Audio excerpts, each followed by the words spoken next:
अस्सलाम वालेकुम लिसनर्स, मैं हूं आपकी होस्ट नीलम और नीलम आपको अपने चैनल में वेलकम करती है। शुरू करते हैं आज की वीडियो अल्लाह पाक का नाम लेकर जो इंतहाई आली रुतबा और बहुत जलीलुल कदर है। मैं अपने सभी सुनने वालों के लिए ये दुआ करती हूँ कि मेरे सभी सुनने वाले हमेशा शाद और आबाद रहें, जिधर रहें खुशबाश रहें। इसी दुआ के साथ आज की स्टोरीज़ जन्नात के किस्से कहानियों का आगाज़ करते हैं। तो लिसनर्स, आज की पहली स्टोरी मेरे साथ शेयर किया है गुजरात से गुड़िया ने।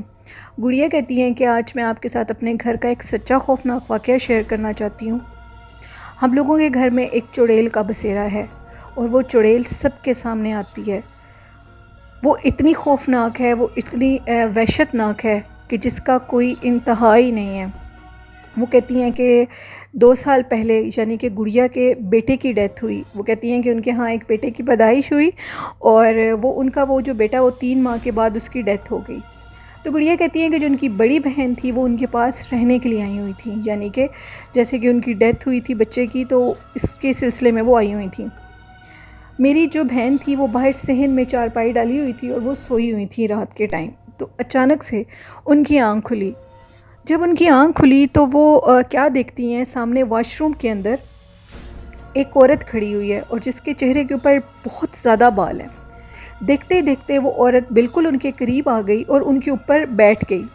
वो कहती हैं कि जब उसने अपने बॉडी का सारा वज़न मेरे ऊपर डाल दिया और मुझे यूँ महसूस हो रहा था कि जैसे मेरा सांस बंद हो जाएगा। उन्होंने ऊंचा ऊंचा चीखना शुरू कर दिया, जिस पे सारे घर वाले उठकर बैठ गए और वो जो औरत थी वो उनके सामने गायब हो गई। जो वो मेरी बहन थी गुड़िया कहती हैं कि वो नेक्स्ट डे ही अपने घर वापस चली गई क्योंकि उनकी तबीयत बहुत ज़्यादा ख़राब हो गई थी। फिर उसके बाद जब इनके बेटे का 40वां था तो वो ख़ुद नहीं आई, उनकी तबीयत ख़राब थी। उनकी एक बेटी और उनका बेटा हम लोगों के घर आया और वो हम लोगों के घर से थोड़ा दूर रहते हैं। वो लोग आए हुए थे तो रात के टाइम उसकी बेटी के साथ भी यही हुआ। वो क्या देखती है कि दूर से गुड़िया ये बताती हैं कि हम लोगों का जो घर है उसका सहन बहुत ज़्यादा बड़ा है और बिल्कुल सहन के कॉर्नर पर बाहर का दरवाज़ा लगा हुआ है और सामने हम लोगों के 3 रूम हैं। तो मेरी जो बहन की बेटी थी वो रात के टाइम वॉशरूम में जा रही थी तो वो अचानक से क्या देखती है कि एक औरत जिसने मुंह के ऊपर बाल फेंके हुए हैं और वो उसकी तरफ आ रही है। वो जैसे ही औरत बिल्कुल देखते देखते उसके करीब आ गई, उसने अपने चेहरे से जब बाल हटाए तो वो इतनी खौफनाक थी कि वो कहती हैं कि मैं ये बयान ही नहीं कर सकती कि उसका चेहरा कितना खौफनाक और जला हुआ था। उन्होंने शोर मचाया तो वो औरत उधर ही गायब हो गई। फिर गुड़िया कहती हैं कि ये 2 वाक़यात मेरे रिलेटिव्स के साथ हुए। इसके अलावा जब से मेरी शादी होकर उधर गई है उस घर में बहुत अजीबोगरीब मनहूस सिलसिले शुरू हो गए थे मेरी ज़िंदगी में। जैसे कि हम मियाँ बीवी में भी बहुत ज़्यादा लड़ाई झगड़ा रहता है। मेरे हस्बैंड थे, उन्होंने दूसरी शादी कर ली। जब किसी से पता करवाया गया तो यही पता लगा कि ये जो जिन्नात हैं, ये जो हमारे घर में मखलूक है, जिन्नी चुड़ैल है, इसी की वजह से हम लोगों के घर में नाइत्तफ़ाक़ी है। वो चीज़ रात के टाइम भी नज़र आती है, दिन के टाइम भी, दोपहर के टाइम नज़र आती है और जो लोग हम लोगों के घर रहने के लिए आते हैं उनको वो चीज़ लाज़मी नज़र आती है और अपना सारी जिस्म का वज़न डाल देती है और फिर वो जो इंसान है वो चीखने लग जाता है और वो बहुत खौफनाक है। गुड़िया कहती हैं कि एक दफ़ा सर्दियों का मौसम था और हम लोग सो रहे थे तो यूँ महसूस हो रहा था कि जैसे हम लोगों के सहन के अंदर जैसे कोई ढेर सारे पत्थर फेंक रहा हो। जब मैंने दरवाज़ा खोल कर देखा तो हम लोगों के सहन में कुछ भी नहीं था। इस तरह के मुख्तलिफ़ वाक़यात हम लोगों के घर में होते रहते हैं। उस चीज़ की वजह से हम लोगों के घर में बहुत ज़्यादा नाचाकी और लड़ाई झगड़ा रहता है। मेरे हस्बैंड ने जब से दूसरी शादी की है वो बहुत कम मेरे पास आते हैं। अगर हम ये घर छोड़ें तो हम लोगों के हालात ठीक हो सकते हैं, ऐसा सब लोग कहते हैं, लेकिन अगर हम वो घर ना छोड़ें तो हम लोगों के हालात ऐसे ही रहेंगे। जिस भी पीर के पास या किसी आमिल के पास जाते हैं तो वो यही लफ्ज़ बोलते हैं कि अगर आप लोग अपना ये घर वगैरह छोड़ देंगे तो ये चीज़ आपकी जान छोड़ देगी, क्योंकि ये आपसे पहले की इधर मुकीम है और इधर रहती है।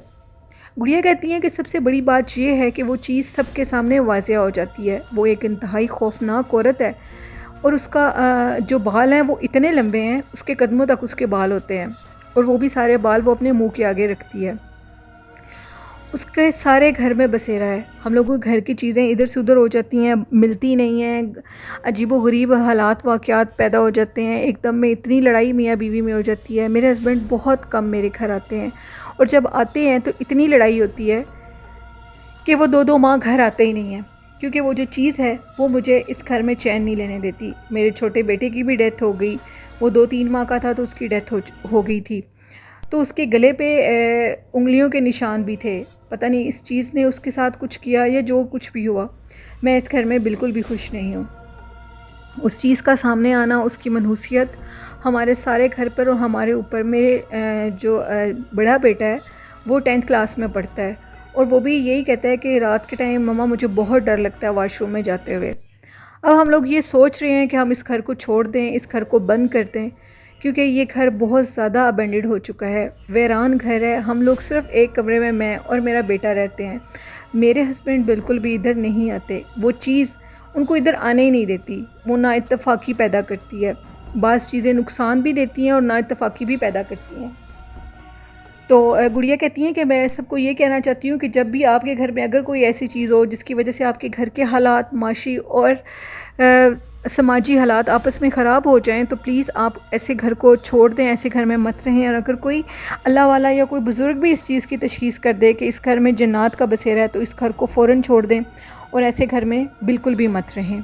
ये मैं आप सबको मैसेज देना चाहती हूँ। बहुत शुक्रिया गुड़िया अपनी स्टोरी शेयर करने के लिए। बढ़ते हैं आज की दूसरी खौफनाक कहानी की तरफ। ये स्टोरी शेयर की है मेरी रेगुलर स्टोरी लिसनर और सेंडर सेंड्रीला ने।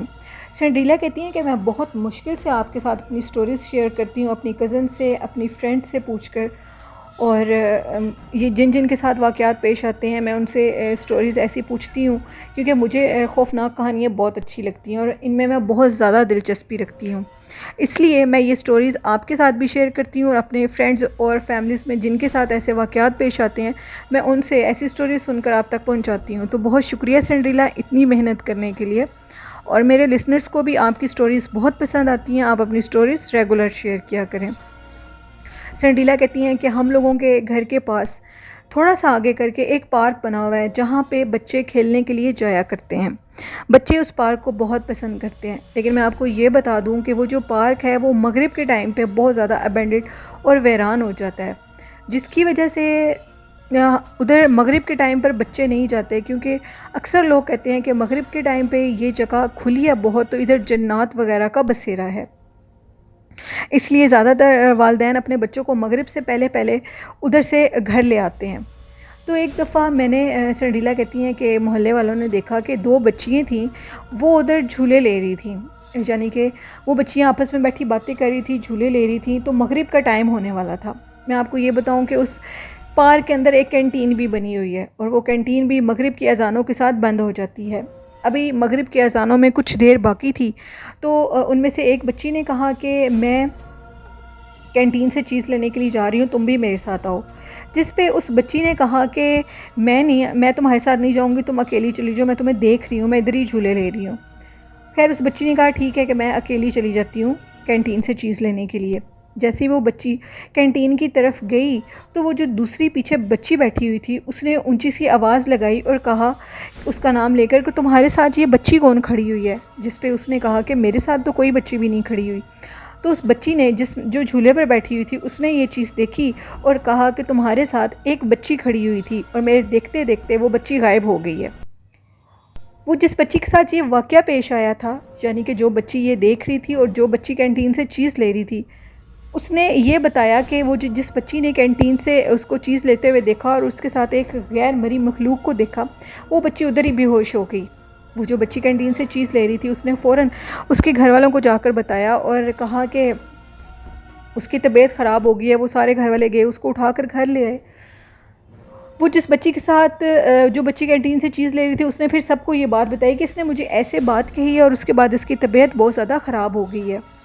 उसके बाद इस तरह हुआ कि वो जो बच्ची जब होश में आई तो उस बच्ची को जगह जगह पे वो बच्ची घर के हर हिस्से में नज़र आने लगी। उस बच्ची की हालत इतनी ख़राब हो गई कि वो अपने बालों को ऐसे खींचती थी, ऐसे जैसे अपने सर के बाल उतार देगी। उसकी शक्ल बिगड़ गई। उसको काफ़ी जगहों से दम दरूद करवाया गया, लेकिन उसको किसी चीज़ से भी आराम नहीं आ रहा था। वो बच्ची स्टिल अपनी जगह पे बीमार थी। उसके वालिदैन बहुत ज़्यादा परेशान हो गए थे कि आखिरकार उनकी बच्ची को क्या मसला बन गया है। फिर किसी बहुत बड़े आलिम से पूछा गया और कहा कि इस बच्ची को कोयटा वाली साइड पे एक हैं कोई आमिल है, उधर ले जाएं, आपकी बच्ची सिर्फ वो ही बचा सकते हैं, अल्लाह का उनके पास बहुत ज़्यादा दिया हुआ इल्म है। खैर वो उस बच्ची को उधर ले गए। जब उस बच्ची को उधर ले जाया गया तो वो बच्ची जो थी, संडीला कहती हैं कि वो भी बलोच बरादरी से ताल्लुक़ रखती हैं और मैं भी बलोच बरादरी से ताल्लुक़ रखती हूँ, तो वो हम लोगों के जानने वाले ही लगते हैं। बाद में पता लगा कि जब कोयटा में उनको ले जाया गया तो उन्होंने बताया उन आमिल साहब ने कि इस बच्ची के ऊपर एक चुड़ैल बच्ची है, छोटी एज की, इसी की एज की, उसका असर हो चुका है। वो अब हर जगह इसको नज़र आती है, इसके साथ खेलना चाहती है, लेकिन इनकी और हमारी दोस्ती का कोई वजूद नहीं है, जिसकी वजह से बच्ची बीमार हो गई है। फिर उन्होंने बहुत ज़्यादा अमल किए, बहुत ज़्यादा दम करने के बाद, तावीज़ात इस्तेमाल करने के बाद उस बच्ची की उससे जान तो छूट गई, लेकिन वो आज तक वो बच्ची बहुत बीमार रहती है, उसकी तबीयत ख़राब रहती है, ऐसे डीला बताती हैं। आप सब से भी मैं ये अपील करती हूँ कि उस बच्ची के लिए दुआ करें, अल्लाह पाक उस बच्ची को सेहत तंदुरुस्ती अता करें, आमीन। तो हम ज़रूर उस बच्ची के लिए दुआ करेंगे। संडीला, ये स्टोरी थी संडीला की जो उन्होंने सिंध कराची से मेरे साथ शेयर की। बहुत शुक्रिया संडीला अपनी स्टोरी शेयर करने के लिए। तो लिसनर्स, प्लीज़ आप भी अपने बच्चों को बिल्कुल भी पार्क वाली साइड पे मगरिब के टाइम मत लेकर जाएं, क्योंकि मगरिब के टाइम ऐसी जगह बहुत भारी हो जाती हैं। वो इसलिए कि ये जगह खुली होती हैं, झूले लगे होते हैं, तो वहाँ पे जन्नात के भी बच्चे आ जाते हैं, वो भी झूले लेते हैं। ऐसे वाक़यात होते रहते हैं सबके साथ। दैट्स वाई उस बच्ची के साथ भी ये हाल हुआ। वालिदैन जिन बच्चों पे नहीं नज़र रखते, ऐसे बच्चे फिर अपना ख्याल ख़ुद भी नहीं रखते, क्योंकि वो तो ख़ुद बच्चे होते हैं, उनको ऐसी बातों का नहीं पता होता। तो आप सब अपने बच्चों का बहुत ख्याल रखा करें मगरिब के टाइम, और मगरिब के बाद बिल्कुल भी पार्क्स में अपने बच्चों को झूला लेने के लिए मत लेकर जाएं। तो बढ़ते हैं आज की तीसरी खौफनाक कहानी की तरफ। ये कहानी शेयर की है मेरी रेगुलर स्टोरी लिसनर और सेंडर मोहम्मद आसिफ़ ने कराची से। मोहम्मद आसिफ़ कहते हैं कि आज मैं आपके साथ अपने कज़न की फ्रेंड की एक स्टोरी शेयर करना चाहता हूँ, जिनका नाम मोहम्मद आमिर है। मोहम्मद आमिर की ज़िंदगी का ये एक सच्चा खौफनाक वाक़या है जो मैं आपके साथ शेयर कर रहा हूँ। मेरे कज़न का वो जो फ्रेंड था, वो लोग पिकनिक पे जाना चाहते थे। तो ये जो आमिर लड़का था, इसने ये कहा कि हम लोग पिकनिक पे रात के टाइम जाएंगे, रात के टाइम हम सब लोग बातें भी करेंगे। दिन के टाइम जैसे गर्मी होती है, तो रात के टाइम हमें पता भी नहीं लगेगा और सफ़र गुजर जाएगा, और जिस जगह पे हमने जाना है सुबह सुबह हम उधर पहुंच जाएंगे। इस तरह करके वो लोग शाम के टाइम वो सब लोग इकट्ठे हुए, वो दो फैमिलीज़ थी, और वो लोग इकट्ठे हुए और उन्होंने एक वैन रेंट पे ली और वो लोग अपने सफ़र की तरफ चले गए। अब वो कहते हैं कि वो रात के 8 बजे वहाँ से निकले और उन्होंने खाना वगैरह भी खाना था। तो रास्ते में जो होटल वगैरह आया, उन्होंने सोचा कि इधर ही हम लोग खाना वगैरह खा लेते हैं। खाना खाने के बाद उन्होंने अभी खाने का सोचा ही था, तो रास्ते में उनको एक होटल नज़र आया। वो सब लोग उधर होटल पे रुक गए और सब लोग मुंह हाथ धोने लग गए। वो जो मोहम्मद आमिर थे, उनके मामू भी उनके साथ थे। वो दो फैमिली से इकट्ठी होकर गई हुई थी। तो जो मोहम्मद आमिर लड़का था, आमिर, वो वॉशरूम में गया, उस होटल के वॉशरूम में गया। वो काफ़ी सुनसान सी जगह थी। जैसे ही वो लड़का कहता है कि मैं अंदर इंटर हुआ हूँ, तो मुझे यूँ महसूस हुआ है कि अंदर कोई मुझसे पहले भी है, जो कि मेरे अंदर जाते ही गायब हो चुका है। फिर जब मैं हाथ धो रहा था तो मुझे शीशे में से अपने पीछे कोई अक्स नज़र आया।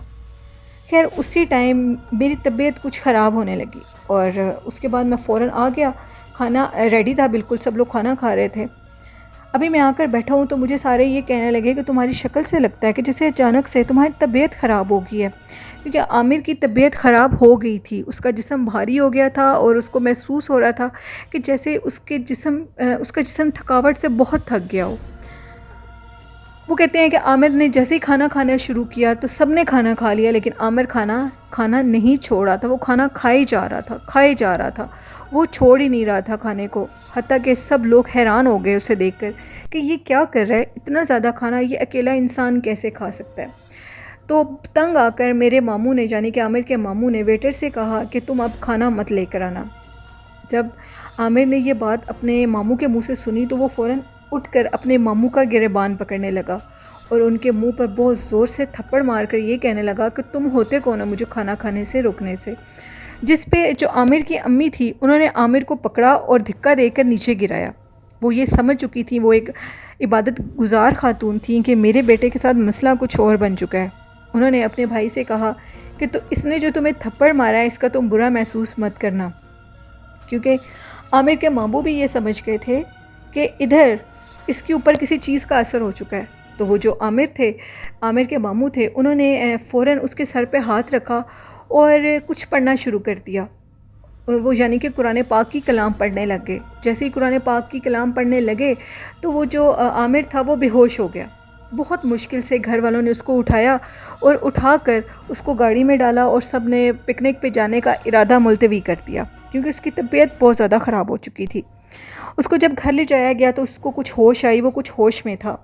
उन्होंने पूछा कि तुमने खाने वाले टेबल पे क्या किया था, तुम इतना खाना खा रहे थे, तुम्हें किसी चीज़ की होश नहीं थी। जिस पे आमिर ने कहा कि मैं कुछ भी नहीं जानता, जब जो कुछ भी मेरे साथ हुआ है मुझे बस इतना याद है कि जब मैं उस वॉशरूम में गया था तो मुझे कोई चीज़ नज़र आई थी, कोई काला सा अक्स नज़र आया था, परछाई। और जब मैं शीशे से हाथ धो रहा था तो मुझे शीशे में भी काली परछाई, काला अक्स नज़र आया था। उससे आगे जब मैं टेबल पे आके बैठा मुझे कुछ समझ नहीं आ रही थी, मैं अपने हवास खो बैठा था। फिर जब उसको मामू ने कहा कि हमें किसी से रब्ता करना चाहिए, फिर उन्होंने किसी साहिब इल्म हस्ती से रब्ता किया, उनको बुलाया गया, उनको लाया गया। आमिर का बहुत ज़्यादा इलाज हुआ। इलाज होने के बाद उन्होंने पानी दम करके दिया। पानी दम करने के बाद उन्होंने कहा कि इसके फेस पे ज़ोर ज़ोर से इस पानी से छींटे मारें। उन्होंने फिर उसके मुंह पे पानी के छींटे मारे, कुछ अमल वगैरह बताए, वो किए। तो वो जो आमिल साहब थे उन्होंने फिर ये बताया कि इसके ऊपर उस टाइम वाशरूम में एक चुड़ैल थी। वो एक सुनसान जगह थी जहाँ पे एक चुड़ैल का बसेरा था। आपने ये काम बहुत अच्छा किया है कि बर वक्त इसके सर के ऊपर हाथ रख के जो कुरान पाक की कलाम पढ़ी है, उसकी वजह से वो चीज़ उसी टाइम हल्की होकर पीछे हो गई थी। अगर आप कुरान पाक की ये कलाम ना पढ़ते तो ये सारी ज़िंदगी इस बच्चे की जान ना छोड़ती। फिर इसी तरह करके उन्होंने काफ़ी उसका इलाज करवाया। इलाज करवाने के बाद अब वो बिल्कुल ठीक है और अब वो लोग बिल्कुल भी रात के टाइम पिकनिक पे नहीं जाया करते। तो ये स्टोरी थी मोहम्मद आसिफ़ की, जो उन्होंने कराची से मेरे साथ शेयर की। बहुत शुक्रिया मोहम्मद आसिफ़ अपनी स्टोरी शेयर करने के लिए। बढ़ते हैं आज की चौथी खौफनाक कहानी की तरफ। ये कहानी शेयर की है मेरे साथ सऊदी अरेबिया से किरण ने। किरण कहती हैं कि मैं आपके साथ पहले भी अपनी काफ़ी स्टोरीज़ शेयर कर चुकी हूँ। आज मैं आपके साथ अपनी एक फ़्रेंड की स्टोरी शेयर करना चाहती हूँ। मेरी जो फ्रेंड है उनको बहुत ज़्यादा आदत है रात के टाइम बाहर पार्क्स में जाने की, लॉन्स में जाकर बैठने की। सऊदी अरेबिया में बहुत ज़्यादा लॉन्स और पार्क बने हुए हैं। पार्क ना भी हो तो लोग कोई भी जगह जो दिखते हैं लॉन टाइप बनी होती है तो उधर जाकर रात के टाइम ज़रूर बैठा करते हैं। वहाँ पे लोग शाम के टाइम अपने घरों से बाहर आ जाते हैं और घुमा फिरा करते हैं। किरण कहती हैं कि वो जो वहाँ के घर हैं वो बहुत छोटे हैं, जिसकी वजह से लोग शाम के टाइम बाहर निकल आया करते हैं। तो हम लोगों के कुछ जानने वाले थे, वो रात के टाइम एक लॉन में बैठे। जैसे ही वो अपने घर आए तो उनकी तबीयत बहुत ज़्यादा ख़राब हो गई। ऐसे महसूस हो रहा था कि जैसे कोई अनदेखी मखलूक उनके साथ उनके घर में आ गई है और वो मखलूक दिख नहीं रही, लेकिन वो बहुत ज़्यादा उनको डिस्टर्ब कर रही है। उनके बच्चों को नज़र आ रही है, उनके सामने आ रही है। और वो एक अजीब सा इंसान था, जिन था, मर्द जिन था, मेल जिन, जो कि उनके सामने आ रहा था और उनको तंग कर रहा था बहुत ज़्यादा बच्चों को। बच्चे डर के सहम के अपने वालिदैन के पास बैठ के और ये कह रहे थे कि वो चीज़ हमें तंग कर रही है, बहुत ज़्यादा हमें नज़र आ रही है। उनको फिर किसी ने बताया कि जब आप उस बाग में गए थे, उस बाग में ही ऐसी चीज़ें थी, ऐसे जिन्नात थे जो कि आपके साथ आ गए हैं। फिर किरण कहती हैं कि उनके घर में बहुत अजीबोगरीब वाक़यात होने शुरू हो गए। उनके घर में कभी कुछ हो जाता था, कभी कुछ हो जाता था। कभी मरी हुई बिल्ली, जली हुई बिल्ली उनके दरवाज़े के आगे कोई चीज़ फेंक जाती थी, वो उसको उठाकर फेंकते थे। तो रात के टाइम उनके घर में अजीबोगरीब चीखों की आवाज़ें आती थीं। सऊदी अरेबिया में बहुत ज़्यादा जन्नात हैं, इंसानों से ज़्यादा उधर जन्नात का बसेरा है। और अगर उनको तंग किया जाए, उनकी जगह पे जाया जाए तो वो चीज़ें सामने आ जाती हैं और लोगों को तंग करती हैं। फिर वो जिस अल्लाह वाले के पास गए, उन्होंने ये कहा कि रात के टाइम बिल्कुल भी लॉन्स में मत जाएं, क्योंकि वो जगह भारी होती हैं, अबंडेंट होती हैं, उधर ऐसी चीज़ें होती हैं। और आपके बच्चों को इसलिए वो चीज़ें नज़र आ रही हैं कि जब आप लोग सब उस बाग में जाकर बैठे थे तो उधर जन्नात का पूरा एक ख़ानदान रहता था। आप लोग जब उधर जाकर खाना आप लोगों ने खाया तो वो सारे जन्नात आप लोगों के साथ आपके घर में आ गए थे, जिसकी वजह से वो आपके बच्चों को तंग कर रहे हैं। फिर उसके बाद उन्होंने कुछ तावीज़ात दिए, उन्होंने अपने सारे घर में वो तावीज़ लगाए। 1 माह के बाद उनके घर में ऐसा सब कुछ जो हो रहा था खौफनाक, वो ख़त्म हो गया। और उसके बाद वो फैमिली कभी भी रात के टाइम बाग में नहीं गई और लॉन्स में नहीं गई। ये एक स्टोरी थी किरण की, जो उन्होंने सऊदी अरेबिया जद्दा से मेरे साथ शेयर की। बहुत शुक्रिया किरण अपनी स्टोरी शेयर करने के लिए। तो लिसनर्स, ये थी आज की खौफनाक कहानी। आई होप आप लोगों को ज़रूर पसंद आई होंगी और अपना फ़ीडबैक ज़रूर दिया करें। और जो लोग अभी तक चैनल को सुन रहे हैं लेकिन सब्सक्राइब नहीं किया, तो आप मेरे चैनल को लाजमी सब्सक्राइब करें, शेयर करें और अपना फ़ीडबैक दिया करें। और जिन्होंने अपनी स्टोरीज़ अभी तक मेरे साथ शेयर नहीं की, तो डिस्क्रिप्शन बॉक्स में मेरे ईमेल आईडी पे, फेसबुक आईडी पे और कमेंट बॉक्स में आप अपनी स्टोरीज़ को शेयर कर सकते हैं। और आज का अच्छा मैसेज मैं ये देना चाहूँगी कि अल्लाह पाक की इबादत करें जितना हो सकता है, नमाज को अपना दोस्त बनाएं, कुरान पाक को अपना दोस्त बनाएं और अपने बड़ों की खिदमत करें, अपने वालिदैन से बहुत मोहब्बत और प्यार करें और इनसे ढेर सारी दुआएं लें। इनकी दुआएं ही हम लोगों के लिए कामयाबी का राज है। और अल्लाह पाक हम सबको कामयाब करें, आमीन। इसी के साथ अपनी होस्ट नीलम को इजाज़त दीजिए। मुझे और मेरे वालिदैन को अपनी दुआओं में ढेर सारा याद रखिएगा। आप भी अपना और अपने वालिदैन का बहुत सा ख्याल रखिएगा। और कोरोना वायरस फिर बहुत ज़्यादा आ गया है, इसलिए मास्क के अलावा अपने पेरेंट्स को और ख़ुद भी घर से बाहर ऐसे बच जाएँ। तो अल्लाह हाफ़िज़, अल्लाह निगहबान।